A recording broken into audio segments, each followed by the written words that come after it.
மயிலாடுதுறையில் இருந்து திருவாரூர் நோக்கி சென்ற தனியார் பேருந்து தென்குடி அருகே மற்றொரு தனியார் பேருந்தை முந்த வேகமாக சென்றபோது கட்டுப்பாட்டை இழந்து சாலையோர வயலில் கவிழ்ந்ததில் 20க்கும் மேற்பட்டோர் படுகாயமடைந்தனர்.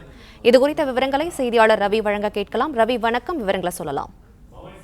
வணக்கம். அதாவது திருவாரூர் மயிலாடுதுறைக்கு தினசரி செல்லக்கூடிய இந்த ராதாமணி என்கிற தனியார் பேருந்து இன்று காலை மயிலாடுதுறையிலிருந்து திருவாரூர் நோக்கி வந்து கொண்டிருந்த போது முன்னால் சென்ற மற்றொரு தனியார் பேருந்துக்கும் இந்த ராதாமணி பேருந்துக்கும் இடையே போட்டி ஏற்பட்டதாக கூறப்படுகிறது. யார் முந்தி சென்று பயணிகளை ஏற்றுவது என்கிற அடிப்படையில் இரு தனியார் பேருந்தும் மயிலாடுதுறையிலிருந்தே போட்டி போட்டுக்கொண்டு அந்த இரு தனியார் பேருந்து ஓட்டுநர்களும் பேருந்தை அதிவேகமாக இயக்கி வந்ததாக கூறப்படுகிறது. இந்த நிலையில் திருவாரூர் மாவட்டம் நன்னிலம் வட்டத்திற்கு தென்குடி என்கிற இடத்தில் முன்னால் சென்ற தனியார் பேருந்தை முந்துவதற்காக இந்த ராதாமணி என்கிற தனியார் பேருந்து ஓட்டுநர் முயற்சித்த போது பேருந்து கட்டுப்பாட்டை இழந்து அருகில் உள்ள வயல்வெளியில் கவிழ்ந்தது. இந்த பேருந்தில் 30க்கும் மேற்பட்ட பயணிகள் இந்த பேருந்தில் பயணித்த நிலையில 20 நபர்களுக்கு காயம் ஏற்பட்டுள்ளது. இதனையடுத்து அக்கம் பக்கத்தினர் அவர்களை 108 ஆம்புலன்ஸ் மூலம் 108 ஆம்புலன்ஸ் மூலம் மீட்டு அருகில் உள்ள நன்னிலம் அரசு மருத்துவமனை மற்றும் திருவாரூர் அரசு மருத்துவக் கல்லூரி மருத்துவமனைகளில் உடனடியாக அவர்கள் அனுமதிக்கப்பட்டு சிகிச்சை பெற்று வருகின்றனர்.